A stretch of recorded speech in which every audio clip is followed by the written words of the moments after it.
the starting point is really that when we talk about adaptation, we don't really know what we mean by adaptation in most contexts. In most contexts, adaptation actually means increasing resilience to an unknown change, unknown possible change in the future, or set of changes or fluctuations. Most of the climate change literature uses the term adaptation synonymously with increasing resilience, although conceptually they mean different things. And there has been a sort of in the literature a push towards clarifying that this really means increasing resilience. But then the problem is that resilience really means returning to equilibrium after shock. The capacity to return to equilibrium after shock. In the developing country context, what does equilibrium mean? Is my next sort of point and question. And it seems to me, therefore, that in the context of adaptation/resilience, it's best to think of increasing resilience as one of several policy goals, even environmental policy goals, and therefore really think of it as a multiple concern problem, not as a single objective of suddenly now we have an environmental policy objective which is increasing climate resilience. So that's the third point. And if you have multiple concerns, you also have multiple stressors. Again, we are living in a world where, all of us, I'm sure, in this room know that the vast majority of the money today coming in for research, for action, for policy discussion is around climate change. And therefore, every environmental problem that we were working on in the last 10 years, whether it was local air pollution and health issues, whether it was flooding, whether it was something else, is now being tagged on to climate change. So as a result now, climate change is the determinant of all debates. And I think there's a certain danger in that, because when you actually look at both the source of the problem, it's not just that resilience to climate change is just one of the concerns, but the source of the problem is also not just climate change. There are many other sources of environmental problems in the developing country context, especially India. And if you want to then try to address some of these issues, you also have to watch out for sort of simplistic models that link climate to outcomes, that skip over some of the steps in between that have to do with infrastructure and institutions. That's sort of the key set of messages that I'm hoping to get across in these few minutes that I have. So the first point, which is, what does adaptation to climate change really mean? Because most of the future climate specifics are unknowable, especially at the scale that we need for action on the ground. Perhaps the exceptions are sea level rise and glacier melt. But with these exceptions, especially the rainfall and temperature and the kind of weather pattern that we would expect, these are not, as Marcus Munch and Steve Tyler have said, it's not about predict and prevent. It's not about a known issue that we can then say, okay, we raise the dike in Netherlands and to adjust for another meter of sea level rise. It's about increasing resilience rather than a known adaptation to a known problem. So it's really increasing our capacity to address problems that we cannot quite know in which direction they will go. So far, so good. But then the question is, as I said, resilience means the ability to bounce back from equilibrium after shock, or to use again the Tyler and Munch language, reducing fragility to the effects of climate change. So they're talking about we are at some point in our level of well-being societally, and now comes climate change, and we are suddenly very vulnerable to moving away from that level of well-being, mostly moving down. So we need to be able to respond quickly and come back to that level of well-being. But the problem is, what does equilibrium mean? This equilibrium to which we want to come back. So this is definitely a concept that has emerged in the West, or this whole thinking that resilience, as in we are in a good shape, and then suddenly you have shocks introduced by climate change or something else, and we need to be able to recover quickly from those shocks. It happened when you have already ample and reliable and clean water supply, high investments in irrigation systems, flood control infrastructure, when you've got ample clean energy supply, and put clean, of course, in quotes, because it doesn't look at the CO2 implications of that, and a fully mechanized, chemicalized, and environmentally controlled agricultural sector with huge subsidies. This is your sort of typical European and North American picture. And in that context, then you introduce this thing called climate change, and suddenly you feel fragile, suddenly you feel vulnerable, and you have to think about resilience, these kinds of shifts. But is that what, does it make sense to talk about equilibrium in a developing country context like India? Look at agriculture. We already have a farmer suicide rate of 29 farmers per lakh per year in Maharashtra. This is the NCRB data. We have pesticide and fertilizer use increasing at increasing rates and increasingly unregulated in terms of its environmental impacts. If you look at just air pollution, you've got outdoor air pollution accounting for 6 lakh premature deaths per year in India. This is the Global Disease Burden Report, and a larger proportion or larger number comes from indoor air pollution in the Indian context. And now I'm going to use the water sector to give you some more concrete examples from a particular case study. So if you look at the water sector, look at the symptoms that you see out there: drying rivers, dwindling groundwater resources, polluted rivers, pockets of extreme scarcity amidst overall plenty in water supply. And I'm going to use the example of the Atree River Basin. I just hope I can use this correctly. So if you look at this, if you want to see an example of drying rivers, look at this trend of flow in the Atree River, which is close to Bangalore. From 1940 to the 1980s or late 1970s, we have a steady average sort of with fluctuations with rain, and then after that we have a very steady decline in the flows of the river at the early reservoir point.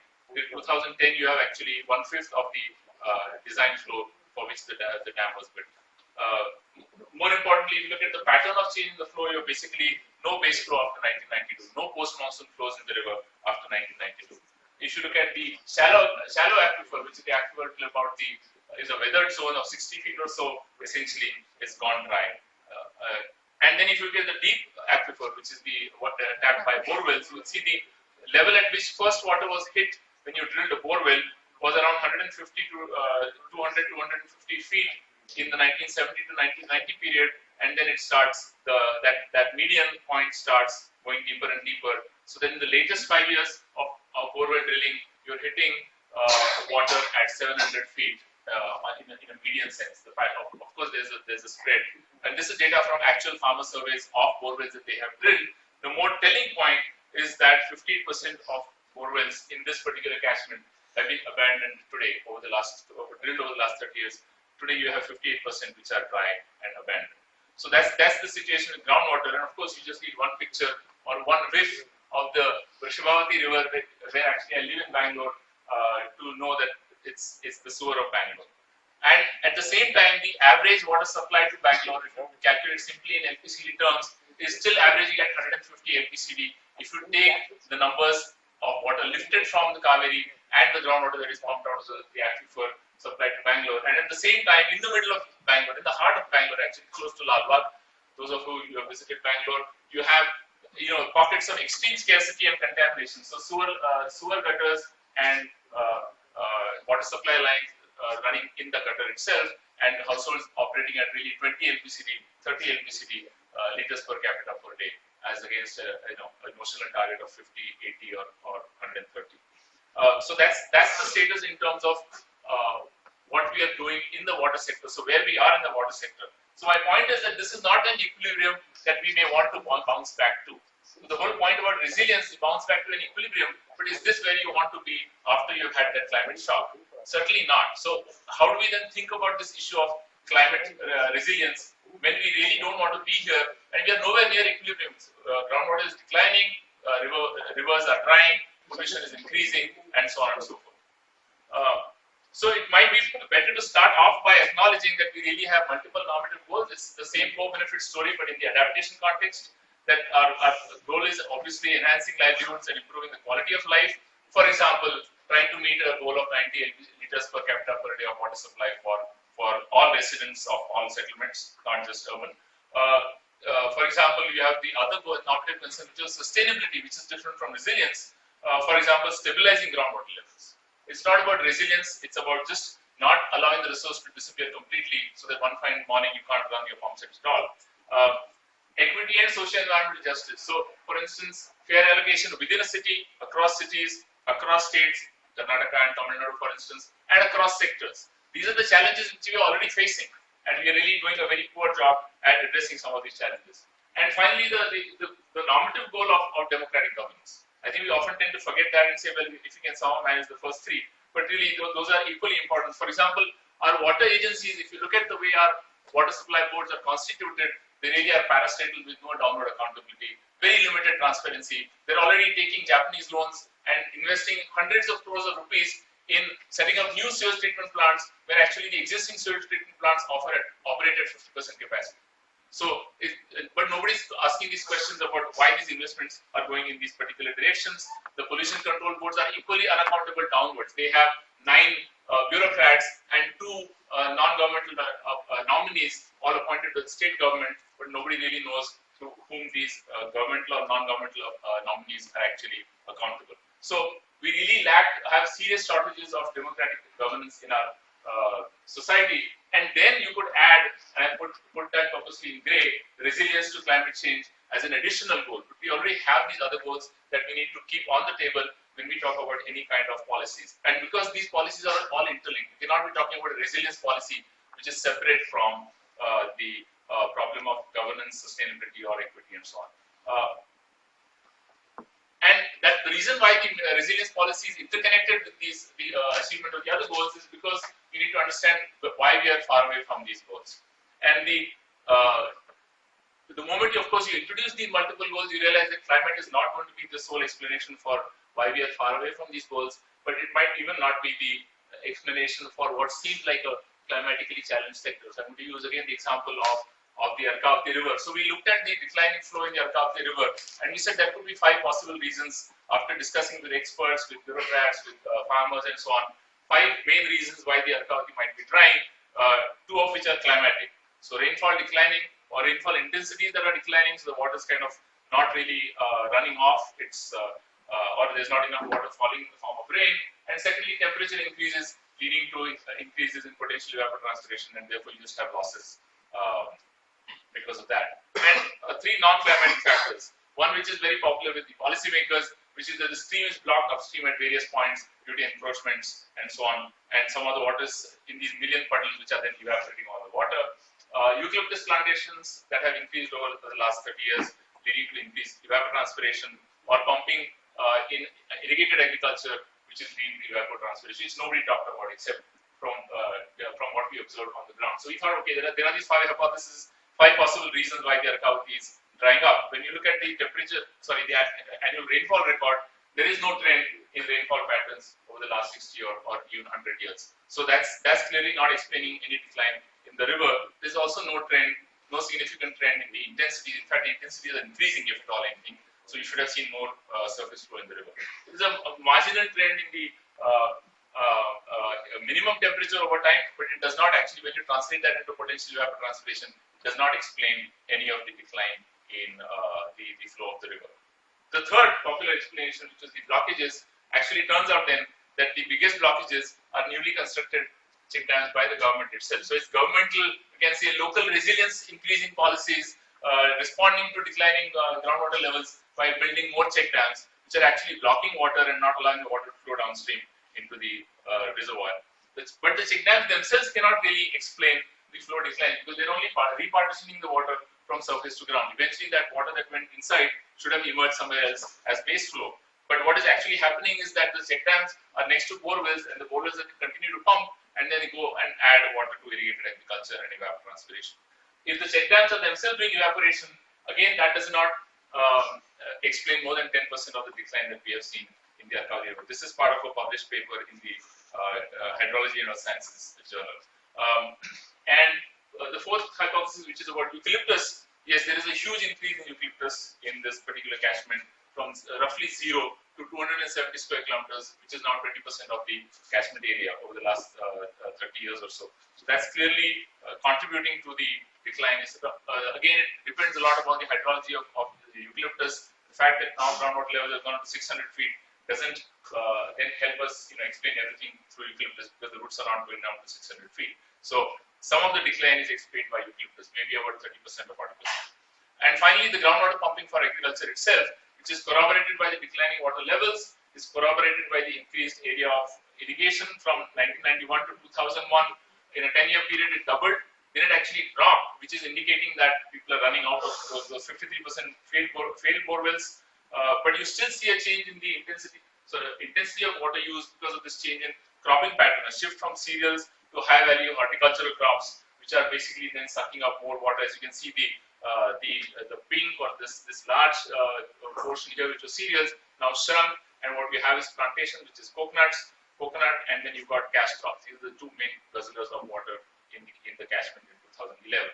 So that's the story of the causes of, for example, surface water flow decline, which is really that it's not explained by rainfall changes, it's not explained by temperature changes, it's not explained by the popular perception about blockages and encroachments, really explained by guzzling water for either irrigated crops or for eucalyptus. And so, sort of to give look at that larger picture, you're looking at proximate causes of stress in the water sector, which is really borewell pumping, eucalyptus, in the water quality context, missing sewerage systems, pipelines to actually underground sewers to bring sewage to the STPs rather than the missing STP itself, malfunctioning STPs, poor regulation of industrial water pollution, and the lack of purchasing power in the slums. Therefore, they cannot take metered water from BWSSB, and instead they have to then depend upon very limited supplies of other kinds. And that's the important thing to remember, that the causes of stress in the water sector are all these factors.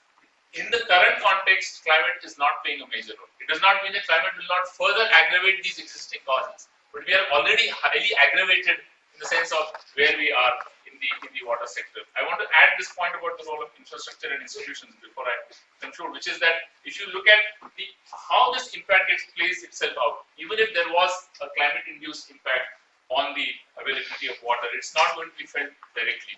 The rainfed farming is one sector or one activity where the farmer feels the impact in terms of changed climatic patterns or increased variability.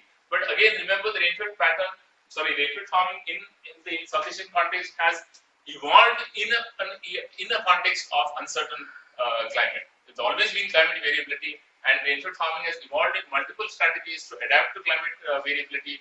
So one will have to factor in what technologies they already use to adapt, and then what additional stress will this new climate variability put on this already fairly adaptive technology in some sense. But in parallel, what we've been doing is the traditional development model is about increasing buffering against seasonality. That buffering happens through various technologies: open wells, irrigation tanks, reservoirs and diversions, and now bore wells and other storage facilities. So the whole story of development, even in the water sector or in agricultural sort of water connection, is about buffering ourselves against day-to-day, week-to-week, season-to-season variability by building storage and transmission technologies of various kinds. So you just over time build different ways of doing that. So we are not really going to feel the change in rainfall directly coming out as change in tap water in your house. That's not going to happen. You've got a whole set of infrastructure and institutions in between that mediates that effect. And it's not just the physical infrastructure. The physical infrastructure is accompanied by policies, agencies, and their ways of operating, which tells who gets that tap water, who doesn't get that tap water. So a lot of the distributional aspects, the pockets of scarcity amidst plenty, have nothing to do with either climate change or even with absolute scarcity of water. It has to do with the policies of that agency that is distributing water, who gets the water and who does not get that water. So we have a huge amount of infrastructure already in place. I mean, take the example of Bangalore city. We've gone from 135 million liters per day in 1974 to 900 million liters per day in 2006, 1410 in 2014. And we are doing this by pumping water 300 meters uphill and 87 kilometers distance. Bangalore is, by the way, the biggest energy consumer in terms of the supply of water to its residents in the whole of the country. And we've also got individual responses. While the government is setting up this infrastructure, you've got more than 1 lakh bore wells in Bangalore being used by people for augmenting or replacing or providing supply in the absence of city supply.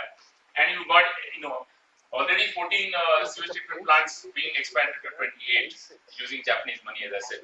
So conventional adaptation means building more infrastructure. It means one more pipeline from the Kaveri, which has already been planned. They want to go back to the tribunal for an exemption. Draw water from other rivers even further away. The current favorite is Yatinode diversion, 12,000 crores already sanctioned for a 200-kilometer pipeline or transfer of water from the Western Ghats to the Bangalore region. Borrow from the future, of course, then you are actually also putting that cost on the future rather than the present. You're increasing energy use in this whole process of transferring the water and in purifying that water. So the short-term adaptation. So what has happened now, the word adaptation has replaced the word problem solving. So the problem is a water scarcity. You say Yatinode diversion from 200 kilometers away. Now we just change that word from saying this is an adaptation. Adaptation to water scarcity is the Yatinode project. So you start blurring the line between climate adaptation and every other problem solving by calling everything as adaptation. So the adaptation is really about building more infrastructure at the cost of long-term sustainability, justice to communities elsewhere whose water you're taking away. And it's not exactly clear what it is doing to resilience, mind you. If you go by the narrow definition of resilience and the ability to bounce back, it's not at all clear what it is doing to resilience. It might be that actually you increase resilience. You have one supply from the Kaveri, one from the Yatinole, one from somewhere else, one from groundwater. So you're actually increasing your resilience because you've diversified your supply, but you're still facing a fair amount of scarcity in many parts of the city. So we need to look at some of the deeper causes which have to do with population growth, which have to do with consumption shifts. And mind you, the population growth, a lot of it in the city context is immigration and not just natural growth. Consumption shifts with income to more water intensive crops. Industrialization, of course, we've been talking about that in the mitigation context also, that we might be industrializing more, in which case we'll have more of these water pollution problems. And the associated governance failures. I think we have to look very, very critically at our governance systems that allow these to translate into pockets of scarcity, into long-term unsustainability, and to huge water pollution problems. So, just to summarize this final slide, it's not to deny future climate change. This is not obviously a place where I can dare to open my mouth and say there is no climate change. But in case you got the story wrong, it's not about the absence of climate change. Sorry? You can if you want. Right. But this is, in case you got the story wrong, it's not about the absence of climate change or even the impacts of climate change on precipitation and temperature and therefore possibly on the water system. But to see that this needs to be analyzed in an additive manner. We need to understand these impacts will add to already existing failures, declines, pollution in these kinds of sectors, whether it's agriculture, whether it is water, or any of the other sectors, even talking about urban flooding, etc.